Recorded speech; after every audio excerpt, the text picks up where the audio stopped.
Hi, you're listening to Scribble Talk, a podcast for bid and proposal professionals. My name is Bhaskar Sundaram, and with my co-host, Ashley Case, we will be sitting down with our industry veterans to share their stories, discuss their career, and learn how to make an impact in the industry.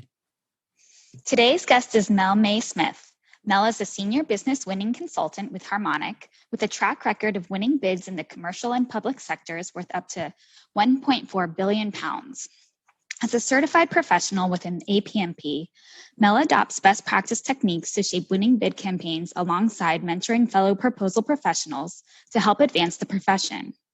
Mel has varied career backgrounds spanning graphics, marketing, and communications for international investment banks, asset management companies, and hedge funds, as well as having owned her own florist business before returning to the corporate life and the world of bidding. Mel has been a member of APMP since 2012. She's been a member of the APMP UK Chapter Board since 2018, when she held Marketing and Communications Director and Vice Chair positions. She is current past UK APMP Chair and is the 2020 Conference Director. Mel led the delivery of the chapter's strategic goals, building on its communications and engagement activity to enhance the way the chapter engages effectively with its members. Been an international board member of APMP since January 2020. Welcome, Mel, to Scribble Talk. So great to have you with us. Hi, both. Thank you.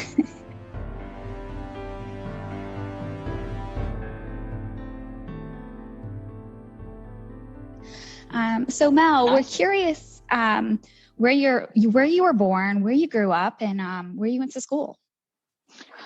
Oh, blimey. So I was born in Gloucester Hospital many, many moons ago, and lived in sort of the Gloucestershire area till I was about 6. Then we moved over towards Oxfordshire, where I did part of my schooling. Moved to Buckinghamshire, where I did another part of my schooling. And then we moved over to Essex, where I finished my schooling. So I've kind of travelled a whole line across the UK from one side to the other. Oh, wow. So from outside of school, when did you get your first job, and what industry was that in? So my first job outside of college, after I finished college, was I think I was 19 or something like that. Mm-hmm. And it was with an insurance brokers in Chelmsford called Jardines, which I think is still going somewhere. And I worked in reconciliations, which is basically just death by numbers. Mm-hmm. Oh, interesting. And then you also... It really wasn't.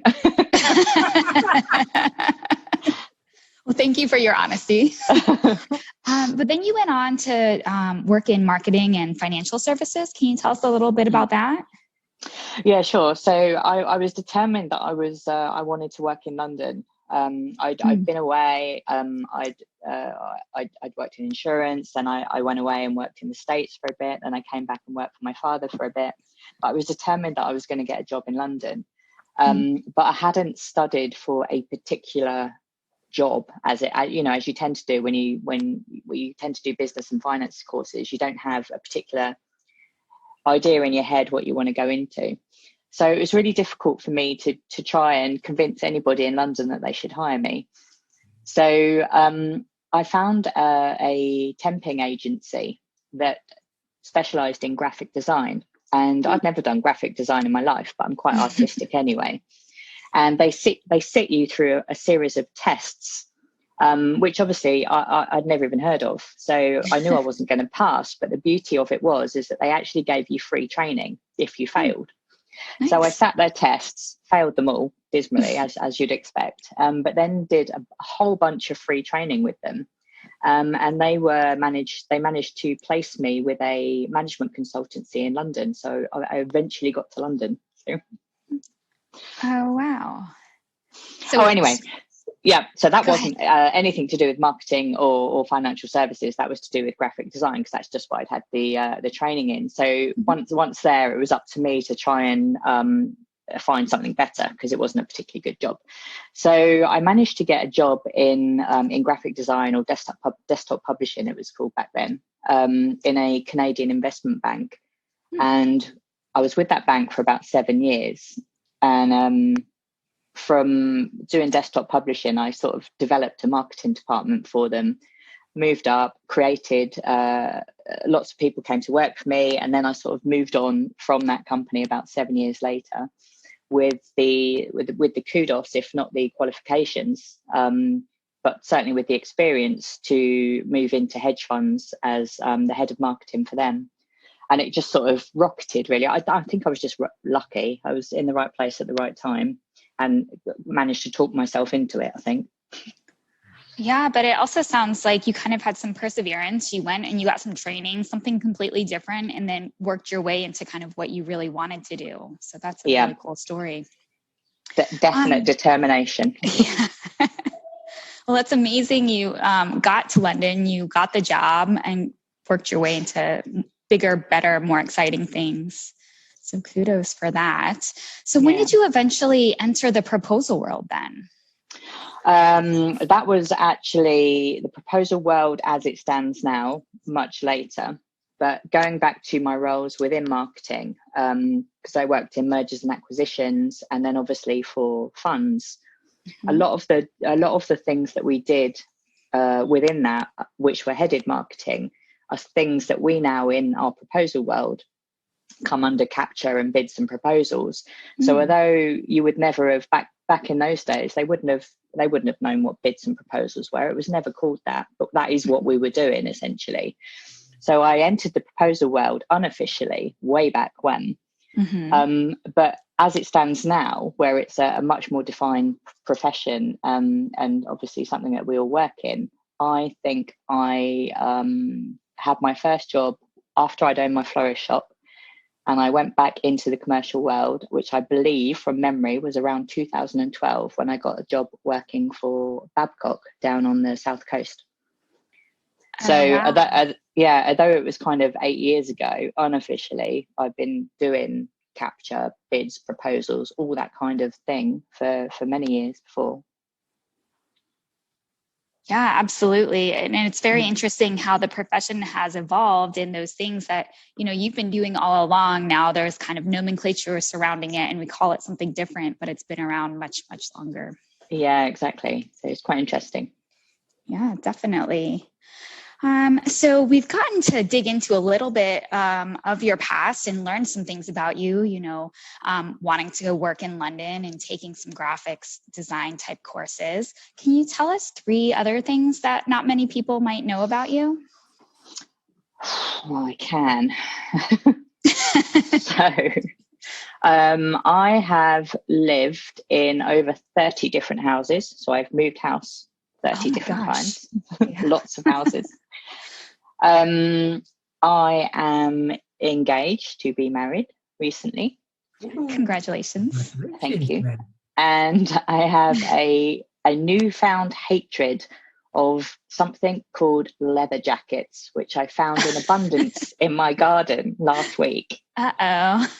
Which I don't know if they're called the same in the States. They're basically the larvae of the daddy longlegs or crane fly. Oh, okay. And we have an infestation of them under our grass, and they're the most revolting, disgusting thing ever. So that's my newfound hatred and chore to get rid of them. Oh my goodness, they sound awful. They are gross. They're like large brown maggots. Oh no.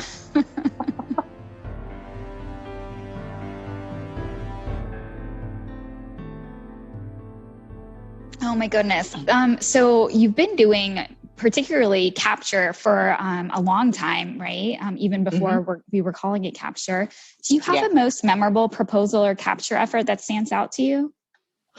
I do. So while I was working with Babcock, so going back a few years now, I was fortunate enough to be asked to go to Paris to work on a bid to buy training aircraft for the French military.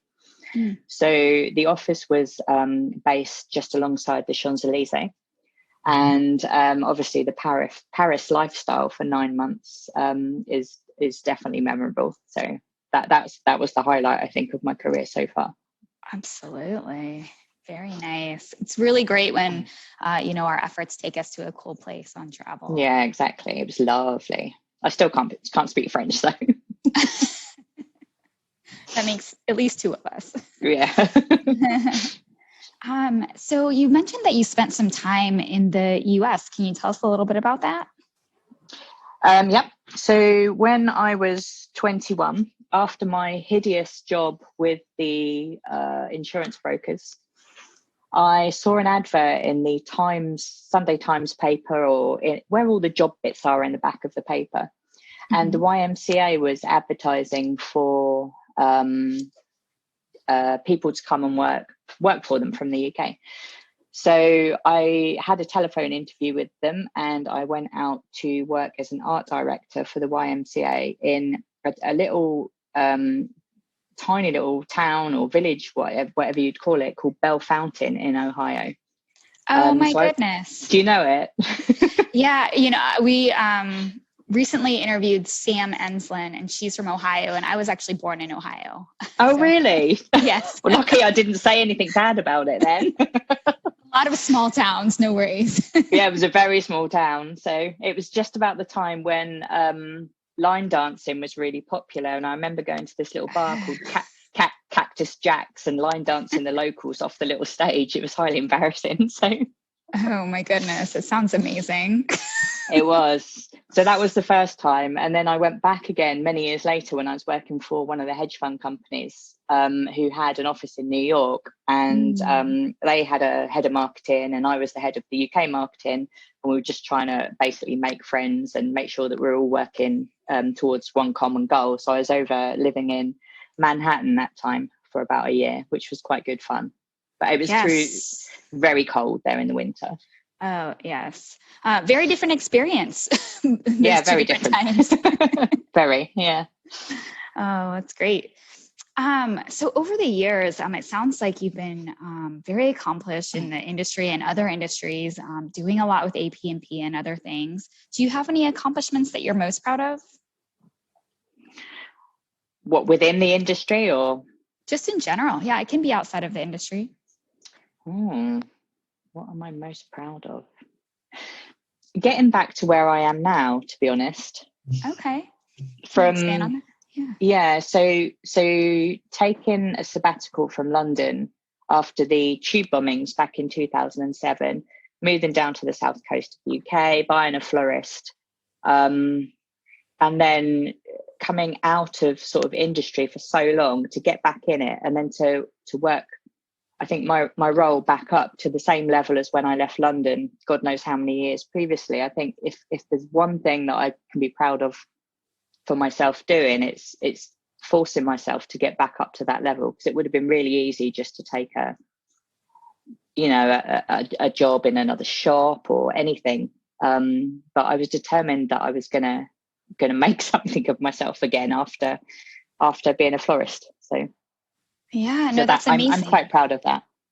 Yeah, you sound like you have so much tenacity and so much grit, and you set your goals and you achieve them. So it's really inspiring to hear that. Thank you. I think it's just called stubbornness. So there's this quote from Stephen Hawking.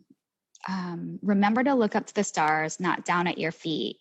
Can you share what these words mean to you? So I remember reading a book and it had that quote in it, and I've always liked it, because it just kind of means to me, don't get stuck where you are. There's always somewhere else to go, just you've got to look for it. It's not gonna come to you. And that's kind of what that means to me. Yeah, it sounds like it's very much how you live your life, from the stories you've told so far. Recklessly, according to my parents. Well, it doesn't sound like that to me at all. Thank you. You're too kind.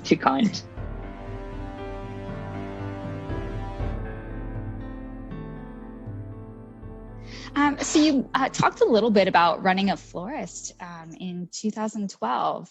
What made you decide to do that? So as I said, it was the tube bombings in London. Okay.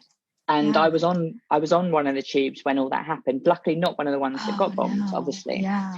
But the whole experience was like, it was a little bit frightening, as you could imagine. So I just decided that I didn't really want to be in London anymore. I'd worked there for quite a few years. I'd kind of done what I wanted to do, and I wasn't really happy with the way things were in London. So took a sabbatical. Originally it was just for a year, ended up being obviously forever because I've never gone back. And decided to buy a Florist shop in Bournemouth, which was really, really possibly the biggest jump into the fire learning curve I've ever done in my life. Yeah. I got it about 3 days before Valentine's Day, and I'd never made a bouquet of roses in my life. So it was wow. I know it was all very hectic, and I'm glad it's over at the end of the day.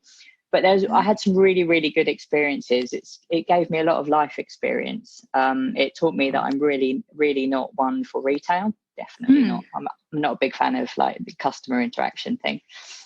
And I had really good opportunities given to me I was on the Interflora design team. So, which allowed me to, and we entered the Chelsea flower show nearly every year, but I was on the team for a couple of years, and both years we won Chelsea gold medals, which was quite cool. Wow. Yeah. And also in my shop, I used to do the flowers for Elton John and also Harry Redknapp, who just lived just down the road. So it was, I know I had some really interesting opportunities through doing that. So absolutely. It sounds like it was a very cool experience, even though, you're glad it's over. Yeah, exactly. So you were so brave and you became this kind of entrepreneur. You experienced, kind of some trauma and you wanted to get away. Do you have any advice to those who are aspiring to be entrepreneurs or jumping into something, like opening a florist business? Just do it, because what have you got to lose at the end of the day? So I think you just have to follow your heart and not necessarily your head sometimes. Yeah, sometimes your head will get in your way, right? Exactly. And listen to everybody's advice, but don't necessarily take any notice of them.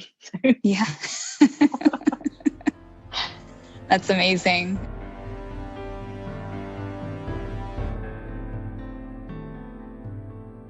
So you've also been a member of APMP since 2012. How did you learn about APMP? I working for Babcock. I'm trying to remember back now. It was definitely one of the things that they wanted all of their bid team to be part of, and they certainly worked by the Shipley stroke APMP methodologies. So I learned about it back then. Until then, obviously, I'd never heard of it. So. Oh, interesting. And so was it through becoming involved with APMP that you learned about Bid and Proposal Con?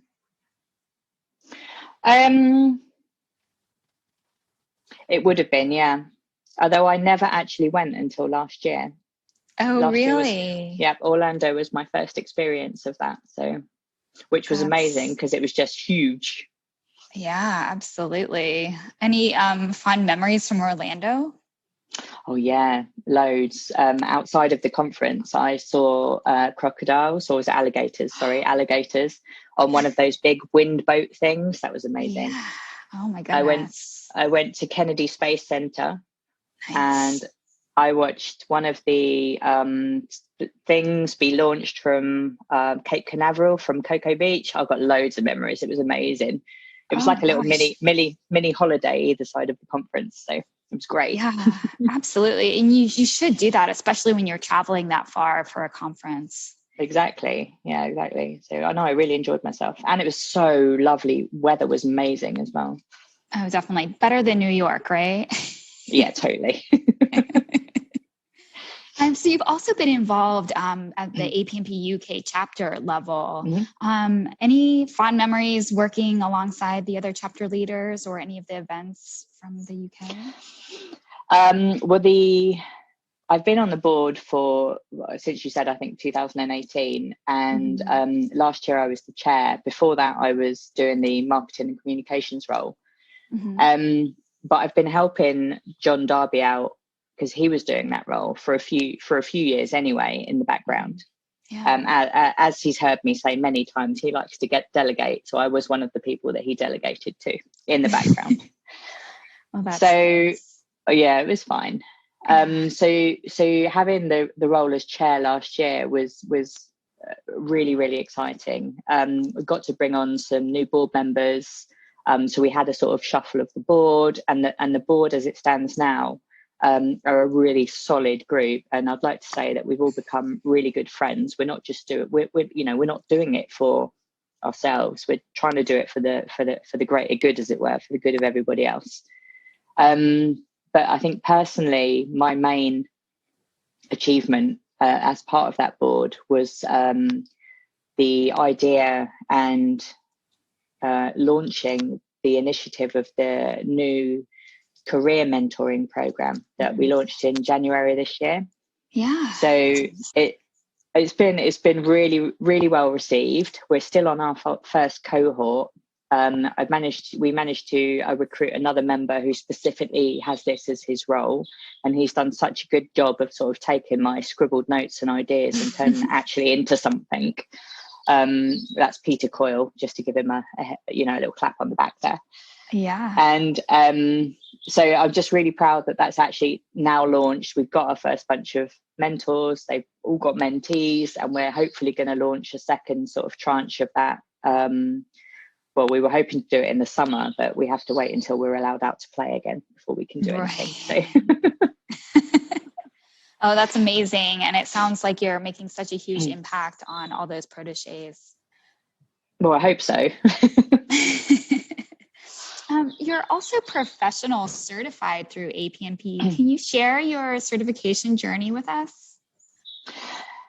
Sure. So I did the foundation back in Babcock, so 2012, 13, something along that. I took the practitioner when it was still the paper-based one. It probably took me about 2 years to fill the form in. So I was clearly not in a hurry. And then I eventually passed the professional one second time round because I did a really rubbish job the first time, which I'm sure Kathy and Tim will vouch for. I eventually passed that. I think it was December 2018, or it could be just beginning of 2019. I can't really remember. And I am now about to take the new capture one. Hopefully, but I told myself I'd do it in April when I sat at home, but I haven't done it yet. So I'm now telling myself I'm going to do it in May while I'm still sat at home. But I do think it's a really a valuable process of certification to go through, and it's certainly I think within the industry it's good credentials to have. Absolutely, I definitely agree, and I know you're going to get your capture certification done because when you set your mind to something, it sounds like you definitely always get it done. Yeah, I gave myself April off. Sometimes we need that. All right. I think we're ready for our rapid fire questions round with Bhaskar. Oh dear. Okay.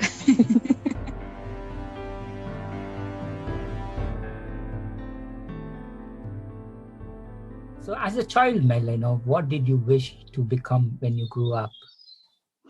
A doctor, actually. But then I did my work experience in a facility for people with particularly unpleasant, debilitating diseases, and it totally put me off. I know I should be ashamed of myself, but it did. So, no, I think it's true, Mel. I mean, like people at a very young age we decide to be doctors, but one of my friends did the same thing. The first time he saw blood, he collapsed. That's well, I wasn't that bad. It's not for everybody, but it's good to have an ambition. If you ask my children, one wants to be a waste collector because supposedly it's a cool job. A what? A debt collector? No, waste. Oh. Bless. Yes, exactly. So I might need to edit this, but that's okay.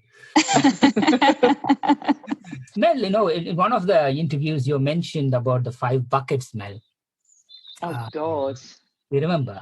about the 5 buckets life? I do, but yeah, don't ask me any questions about it, because I probably had a glass of wine at the time. No, I mean, like, but it's an amazing way of categorizing your life and allocating time and your Yeah. So can you share some of those insights, Sam? Even the thought process of buckets. I can more share about the thinking behind it, is because working in as a consultant, which is the job I do, you're not just doing one role. You're trying to fulfill the role that the client wants you to fulfill. You're trying to fulfill the role that the company that I work for, Harmonic, wants you to fill. I've also got my APMP hat. So you're trying to do that and find time for that. You've also got to have some sort of personal life as well. And then also, if you don't do any exercise, you just become a fat blob. So it was all about trying to, find time for everything, and sort of just compartmentalize in your head by putting it into buckets. Just the visualization thing of giving yourself time to do all these things, and filling up your bucket with water or with wine or whatever, about how much time you needed to spend on each. So it was more about that thinking really than anything else. So if that makes any sense. Oh, definitely, Mel. 100% it makes sense. Mel, what takes you out of your comfort zone? You do, Bhaskar. You take me. Being interviewed takes me completely out of my comfort zone. So. Oh, well, perfect. You have been doing amazing, Mel. And public speaking, which if you've ever been to the UK conference, you'll know I've alluded to that many times. So public speaking makes me quiver in my shoes. Yes, Mel. I still remember, Mel. You are the one who gave me mic for the 2018 APMP UK conference. I think I was the first speaker after the keynote. Yeah, I remember. You can't blame me for that. So that was bullet points, wasn't it? Yes, Mel. And then my graphic designer thought rather than to do slides, he created lots of graphics, and none of the graphics worked. So I don't remember that bit, to be honest. Yeah, so it was very interesting. So I was looking at the thing like, okay, move, okay, nothing happened. So the bullet points ended up really being a very short presentation. In the Oh, well, we live and learn, don't we? We live and learn. So. Mel, that's it. Mel, I understand you're doing a marathon, Mel, or even tell us more about your May marathon run, Mel. So I did it a couple of years ago, and it's not a marathon in one day, because obviously, or in one, because that would kill me. I'm not a runner. I'm not built for running. I hate running. I hate everything about running. But it's for the British Heart Foundation, and it's basically you run a marathon in May. So you run it at your own pace across May. As you can run it, walk it, skate it, as long as it's on your feet. You can't cycle it. So I've signed up to do that again this year. My sponsorship page is on LinkedIn. If anybody listening wants to sponsor me, that would be lovely. Alongside that, I started last month. Obviously, being in lockdown, we're allowed out for a little bit of exercise each day. So with my partner, I've dragged him kicking and screaming, and we've been doing the couch to 5K. So we're on week 6, and yesterday I had to run 25 minutes with no breaks, and I nearly died, and I have a big split in my heel, and it's all very miserable, but I've still got to run. I think I'm only up to 9 miles so far in May, so I've still got many more to go. Mel, it's only 6th of May, Mel. You still Thank God. No, let's look at the progress, Mel. 6th of May, you already done 9 miles, so you have very little to go, and you have 4 weeks to go. Well, that's still nearly 20 miles to go. That's a long way. Perfect, Mel. Mel, in addition to taking these activities, you also did a bike ride, Mel, London to Paris. Can you share that memories, Mel? Yeah, that was back in Babcock again. I used to do a yearly challenge, as it were, for anybody that wanted to join us. So the first time we did the 3 Peaks challenge, the usual 3 mountains in the UK, which was brilliant. And we didn't quite make 24 hours because it's really hard going.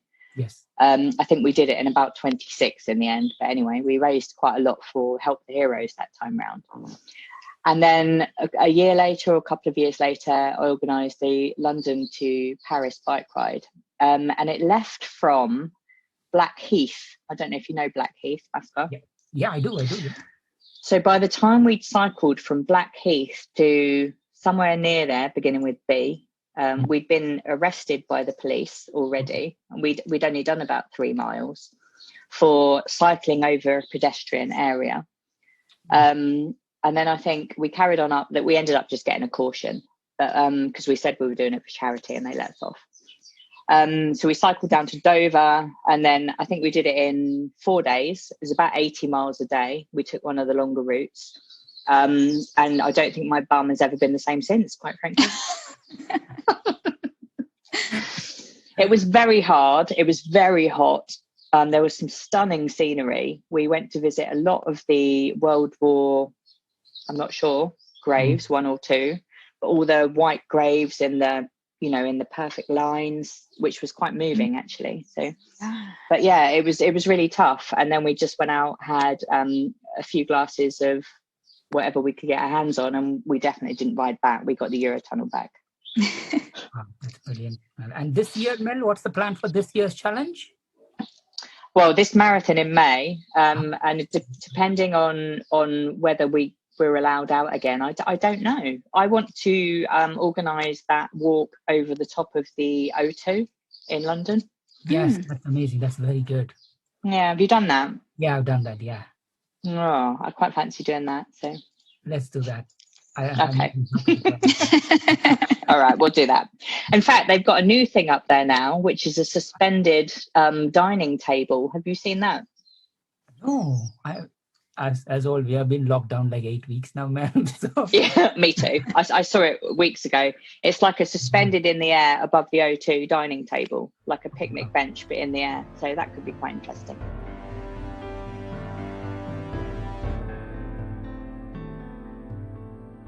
Mel, I think thanks for sharing the news about your marriage, Mel. So just a quick one. If you turn into your partner for a day, what would you do? If I turned into him for a day? If you suddenly become him. If I suddenly became him for a day, what would I do? God, I would buy loads and loads of lovely presents for my girlfriend. Basically, probably just sit there watching TV, scratching my bum. He'll kill me for saying that. That's perfect. Well, in addition to a few more things that you do photography, Mel, is that right? Yeah, I trained in school as a photographer, and one of the first jobs I got, actually between the boring insurance job and going to the States, I worked for a photographic portrait company. And I became one of the managers of one of their stores. But it's always, even after that job, it's always been a hobby and a passion of mine. I do like taking photos. So. Yes. Do you once you take a picture, do you print them and store them, and how do you keep them? I don't really print anything anymore. To be fair, I shove them on an album on Facebook, and probably nobody ever looks at them ever again.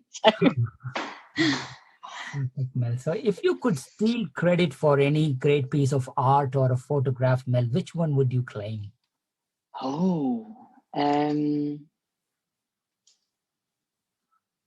I think it would have to be Picasso's The Scream.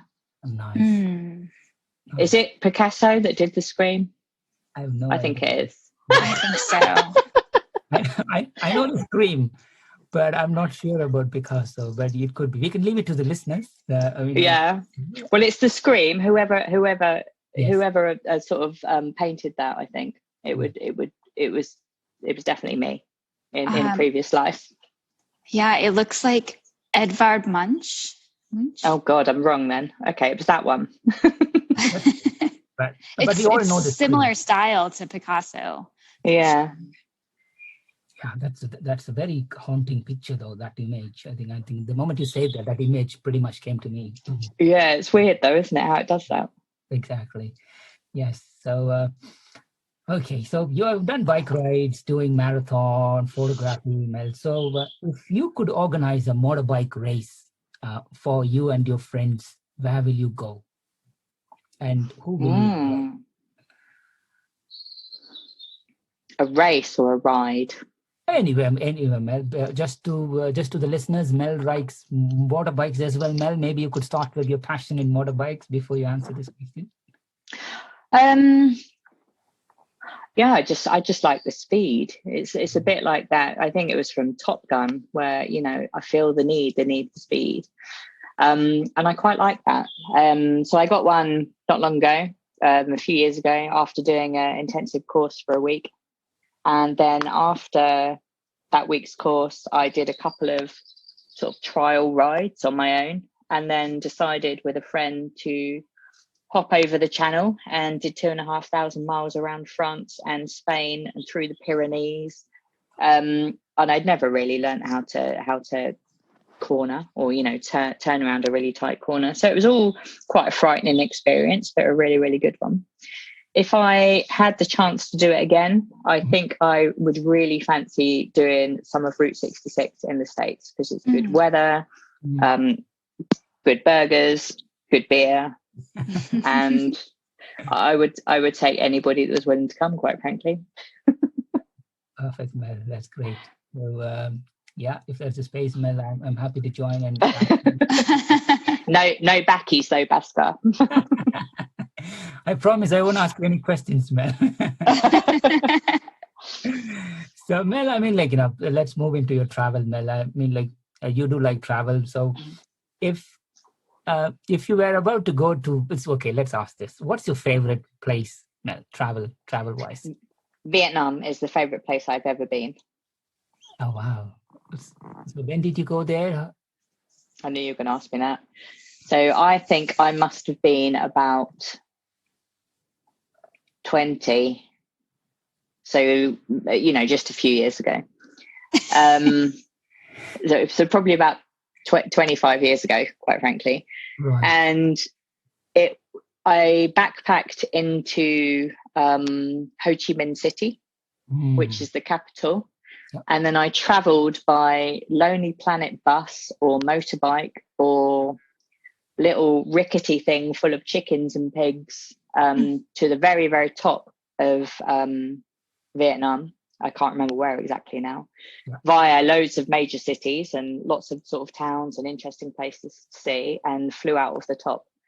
But it was just one of the most, given everything that they went through, back in the war, it was one of the most friendly, unassuming, busy, and just colourful and amazing smells places that I've ever been in it is the most where I've ever been in my entire life. So I know now people that have been since, and I think things have changed. It seems to have become much more touristy, and places do change with a massive tourist inflation. So I think I was lucky to go when I went and see what I saw.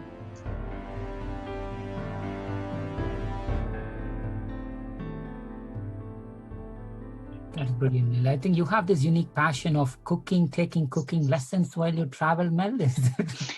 Yeah, I don't know if it's a passion or just something to do, because when you go backpacking, you're there for a long time, and it's hard to just sit around and do nothing. So I've generally always done some sort of cooking lesson wherever I've been. So basically, if you're ever unlucky enough to get cooked for by me, it will be a version of a curry from some country or other.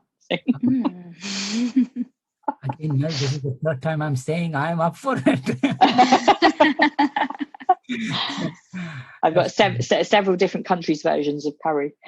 Oh, wow, man, that's amazing. I'll just wait for the lockdown to finish and I'm straight coming to songs.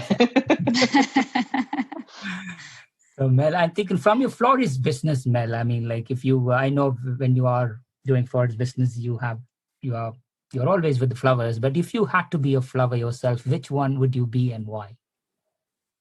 Oh, I'd be one of those really gorgeous blue coloured thistles because I'd like to be a little bit prickly. So now we'll go to the real random one. So sitting alone in a big field, looking at stars, what do you think or feel? Sleepy. That's great. Okay, next one. If you wake up as Queen Elizabeth II, what's the first thing you would do? Have a coin minted with my face on it. It's a very clever answer. Nice. So if you were going to a famous historical figure dress-up party, who would you go as? Oh, what was Henry VIII's wife that got beheaded? Was it Anne Boleyn? Anne Boleyn. Anne Boleyn. Anne Boleyn.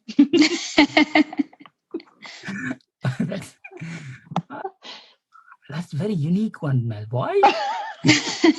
Because I just think she led a very interesting, if somewhat short life.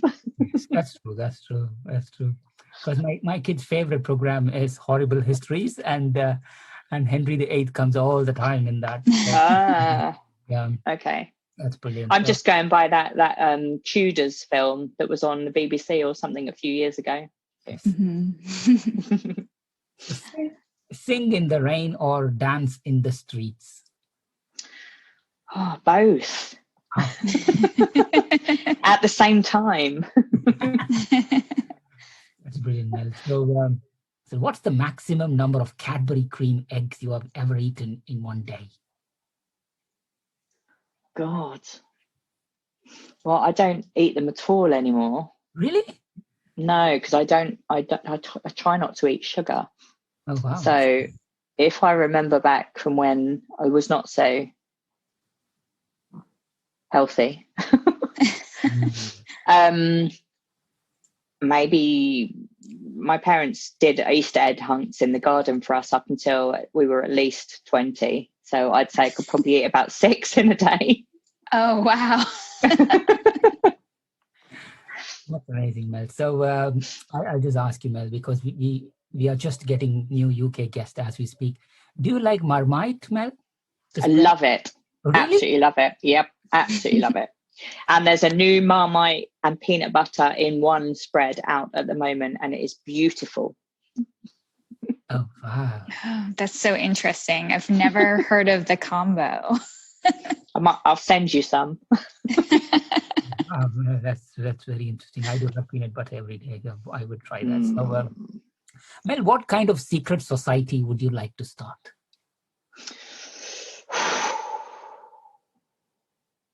God, I've got absolutely no idea. Huh? Because no, so many passions: travel, photography, graphics, motorbikes, bike ride. I know, but I'm too noisy and too gobby to have secrets or be secretive. Everybody that I know knows everything about me. I don't think I could do secret societies. I'd just be rubbish. I'd give away the secrets. So what would the world be like if it was filled with male and female copies of you?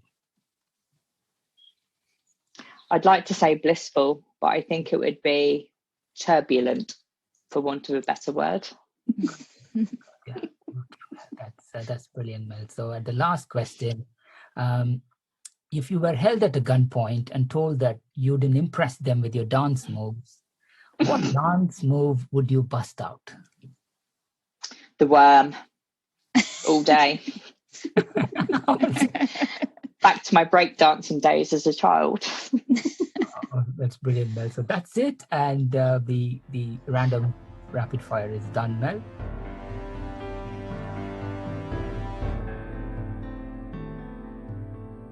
Who are the people who have been the most influential in your life and career so far? That's a difficult question because I think a lot of people, but if I had to narrow it down to my life, I would always have to go with my dad.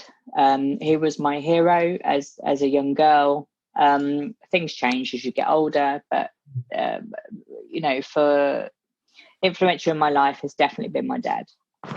In my career, because that was always a little bit rapid fire here, there and everywhere, I think it's only in my later career or in the bid and proposal career where I've let somebody influence me.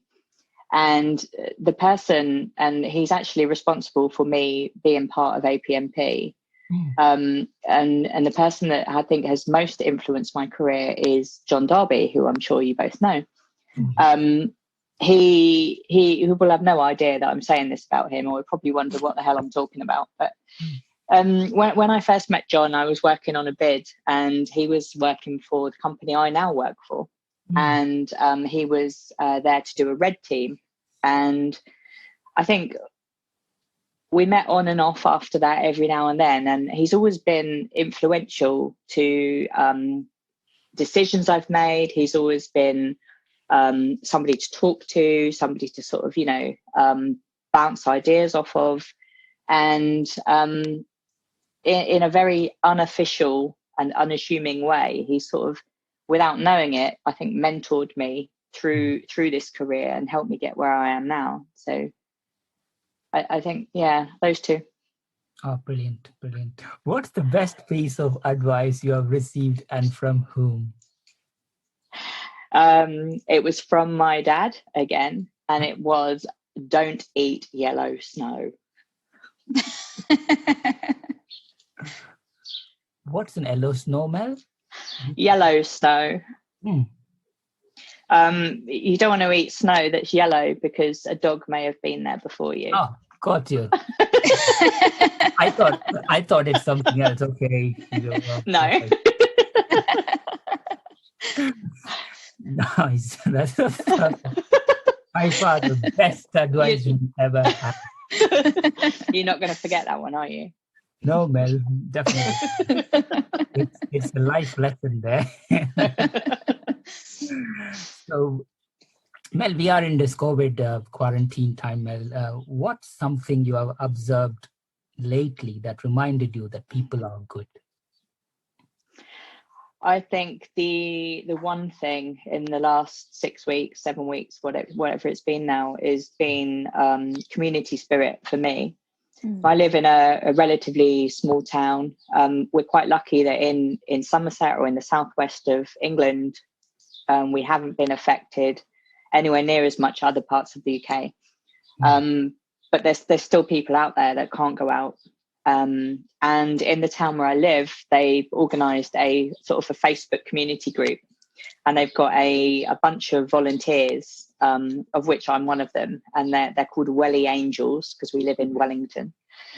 And it's just about the way that the community are helping each other out and not expecting to get paid for it. You're not expecting to get anything for it. You're doing it just because you're able to do it. And the amount of volunteers that I've seen, or the amount of people volunteering, even in the supermarket, you can see people are shopping for other people. And I think it just sort of, it feels a little bit wartime. Not that I was in the war or around during the war, but from the stories you hear and the things you read, it feels like a bit of a wartime spirit. And it's been really nice. Oh, that's beautiful, Mel. 100% agree with you.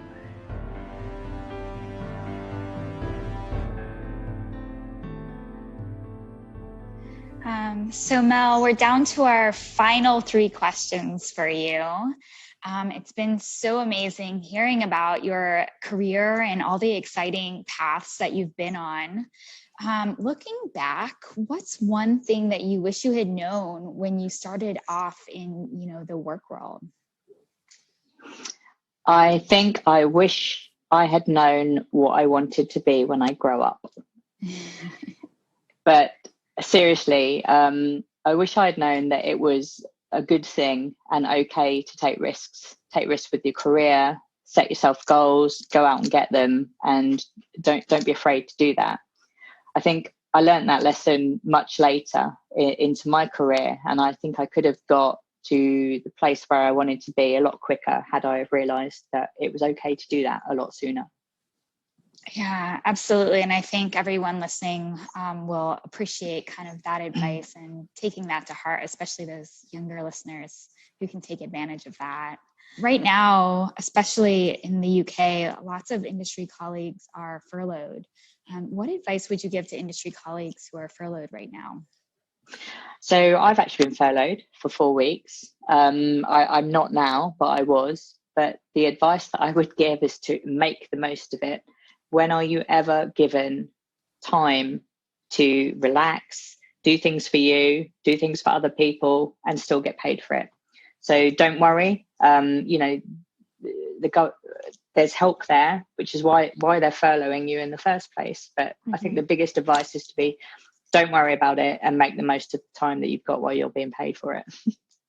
Yeah, no, absolutely. That's great advice. And I know Bhaskar is making sure he's spending lots of time with his little boys. And so exactly. Just embracing this time with family is one way to take advantage of. Yeah. So finally, Mel, what's next for you?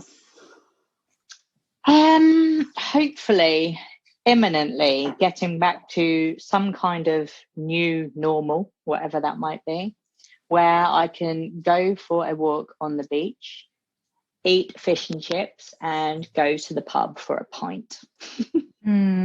Sounds amazing. After that, I've no idea.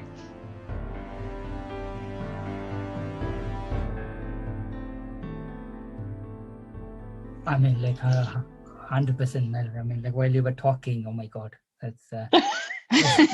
Was it fish and chips that got you, or a pint in the pub?